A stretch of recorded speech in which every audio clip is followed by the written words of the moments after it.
Congresswoman Mace, thank you so much for being with us today. We're so excited to talk to you about all things immigration. Yes, and thank you for having me as well. It's a huge issue for every American across the country today. Well, before we begin, I'd like to take just a moment to introduce you to our viewers. I think most of them know who you are, but for the very few who don't, Congresswoman Nancy Mace represents South Carolina's 1st District in the House of Representatives, where she has served since 2021. She's a member of the very prestigious House Oversight Committee, where she sits on the Subcommittee on National Security, the Border, and Foreign Affairs. During her time in office, Congresswoman Mace has been a strong advocate for securing our borders, common sense immigration policy, and holding the Biden administration accountable for its failed, disastrous policies. So, Congresswoman Mace, thank you again. I know our audience is excited to hear your thoughts on immigration and border security. Let's dive in. Given your expertise, why don't we talk a little bit about immigration and how it affects public safety and national security? And I'll be just a little bit specific here to give our viewers a sense of what's been taking place at the southern border. Well, so far this fiscal year, Customs and Border Protection has encountered over 35,000 aliens with criminal charges or convictions. And CBP has also seized 13,000 pounds of fentanyl, over 126,000 pounds of meth, and over 48,000 pounds of cocaine. This is just a snapshot of what's going on at the southern border. So, Congressman, what are you hearing from your constituents in your district and actually across South Carolina about the impacts of illegal immigration? I mean, how has law enforcement in South Carolina been impacted by this increased threat to public safety? Well, every state's become a border state, and that's not just a saying, that's not just a platitude, but we're hearing about tragedies, not just in the 1st Congressional District that I represent, but across the state of South Carolina. In fact, just last week, there was a human and sex trafficking bust in the 1st Congressional District. A few weeks before that, there was a 4-month-old infant tragically killed by an illegal who was here. There was a DUI, and she was killed in that accident.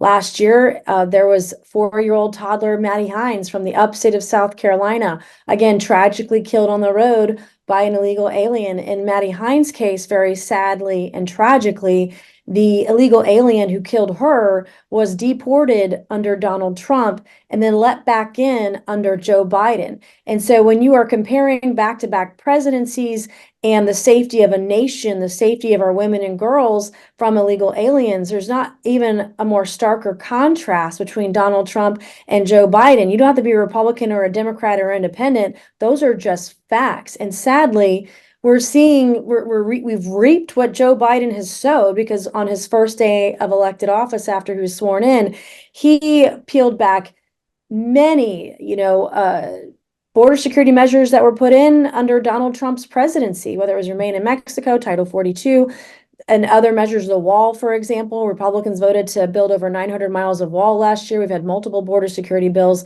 but we're seeing the effects of a wide open border every single day across South Carolina. Even in my hometown a couple years ago, you've never heard of it. It's called Goose Creek, South Carolina.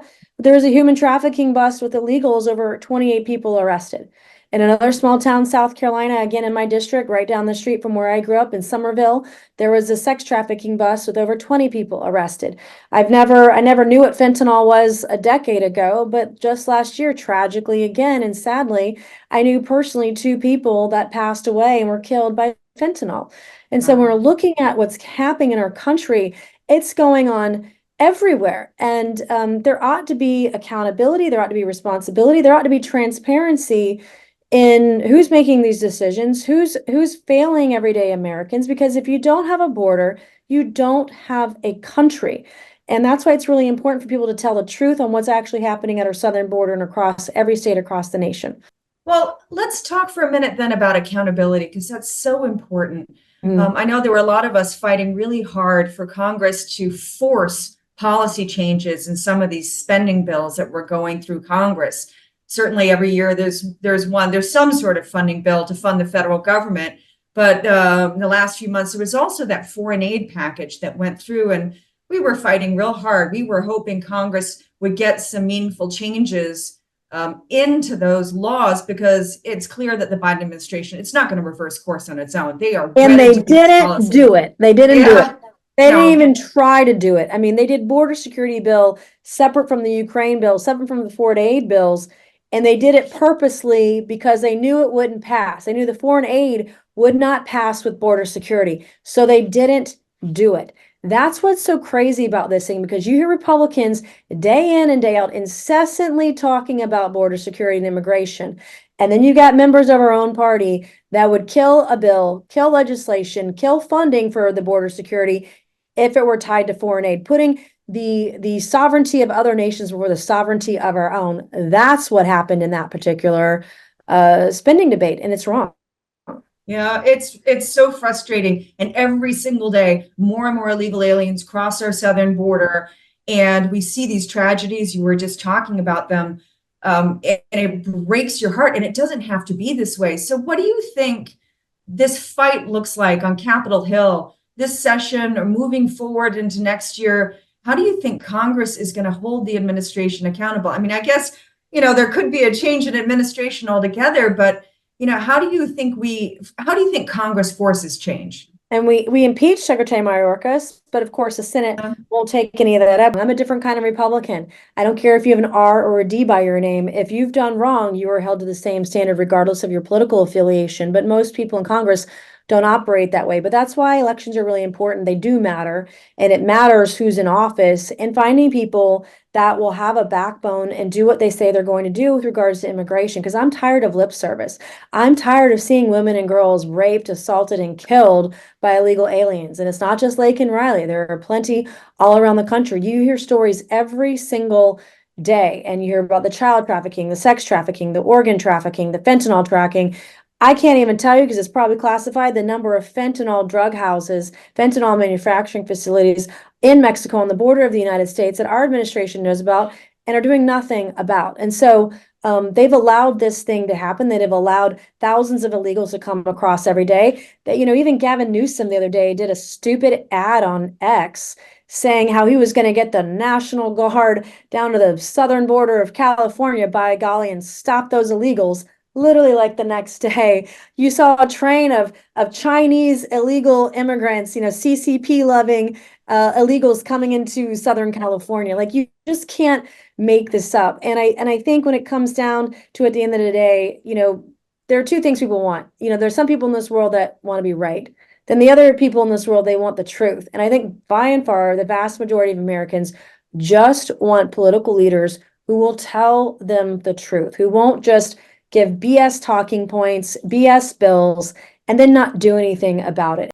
Wow, yeah, the future of our country is at stake. I mean, it's really scary, the forces that we as a movement are fighting, as you say, to provide security for our people, and to put Americans, and really to put the national interest first. I mean, isn't that really what it's all about? Is that, as you said, what letter you have after your name, our hope would be that members of Congress prioritize America and Americans, and they actually care about the immigration policies and how it affects us as a country, instead of prioritizing illegal aliens. And look, too, like, I come from a district where we rely on immigrants. We rely on legal immigrants, many of whom are here on temporary work visas for the tourist season, because we don't have enough workers to fill some of those jobs, those temporary jobs. And so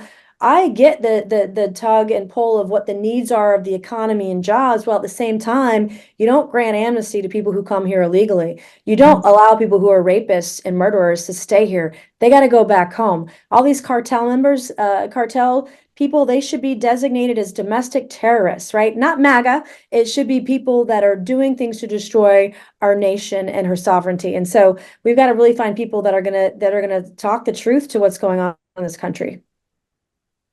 Well, in addition to the public safety portion of this, legal immigration, actually mass immigration, illegal immigration, really touches all facets of society. But let's talk about the costs of immigration, the cost of illegal immigration in particular. FAIR, our organization, came out with a study last year. We spent months and months and months working on it. And we estimated that the cost of illegal immigration to American taxpayers was over 150 billion every year. And we know that's a conservative, we know it's a very conservative estimate, but it's going to grow as this crisis grows. So how do we tackle the issue of costs? Right now, there are communities all over this country that are basically, they're just trying to do their best to make ends meet. These school districts have to suddenly deal with all sorts of immigrant children who don't speak English, who often actually can't read or write even in their own language. And these local jurisdictions are struggling with the costs, and it's falling on taxpayers. I know, for example, you offered a resolution to overturn a regulation providing DACA beneficiaries with public benefits. Do you want to tell us a little bit more about what that does and why you introduced it?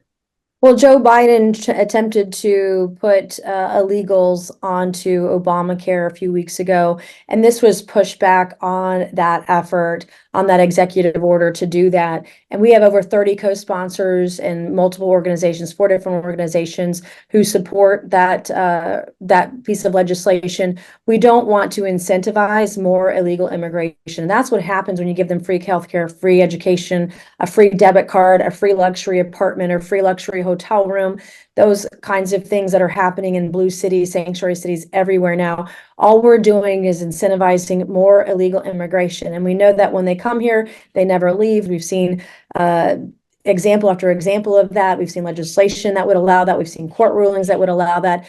We are literally looking at a real-time dismantling of a nation by seeing what the left is doing, by giving all these benefits to illegals. We have to have people who are willing to stand up and push back against the administration for what's happening. So in 2022, the Biden administration issued a regulation that undermined what we policy wonks have long called the public charge law. And that law says that immigrants who want to come to this country must be self-sufficient. They must demonstrate that they won't be a drain to American taxpayers. And actually, in one form or another, this public charge law has been on the books for over a century. But the Biden administration, in its reg, the 2022 reg I was just mentioning, they basically said, well, if you take these benefits, if you take some of these other benefits, it won't even count towards this calculation of whether you're a public charge and whether you can be barred from admission. It's another example of how the administration is putting foreign nationals above American citizens, and they're chipping away at the foundation of our immigration system. With this Biden rule now in effect, do you think Congress will be able to tackle this problem? What do you think Congress can do about ensuring that immigrants are self-sufficient and they come here to contribute instead of take from American citizens? I think it goes beyond chipping away at our immigration system. I think it goes to chipping away at the foundation of our own nation. They want to dismantle everything our founding fathers stood for in our Constitution, and they're using the guise of amnesty and the illegals that are coming across our southern border in order to do that. They hate America. And we have to stop them. I don't have a lot of hope in this Congress based on the last foreign aid bill that we did. We did a border security bill, and we could blame Democrats all day long for not passing any of the 3 border security measures that Republicans started with, starting with mid-May of 2023, where we had HR 2, the border security bill there. We had a Homeland Security border security bill. Then we did another one, a third one, when we were doing the foreign aid, but didn't tie it to any of the foreign aid. So we've done plenty of border security bills. But when it comes to the charge, and it comes to them being self-sufficient, we aren't following our own laws. We're not following our own regulations. And in fact, the Biden administration is breaking our laws.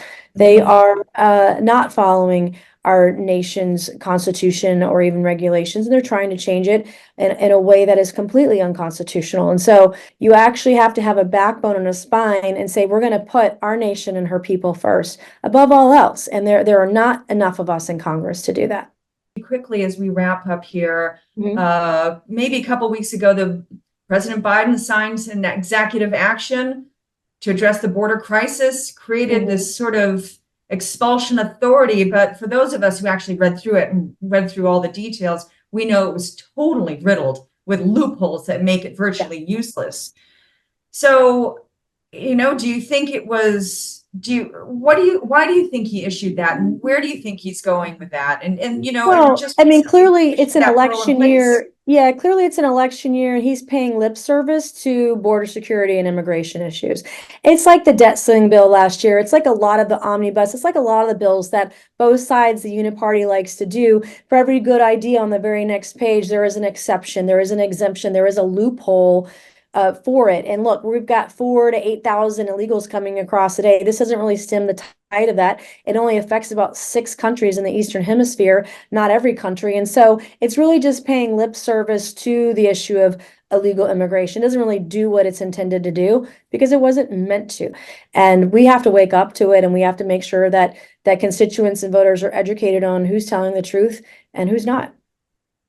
Well, Congresswoman, thank you so much for your time today. Is there anything, just a parting message you'd like to give your constituents or all of our viewers and members who are watching, a parting message on immigration?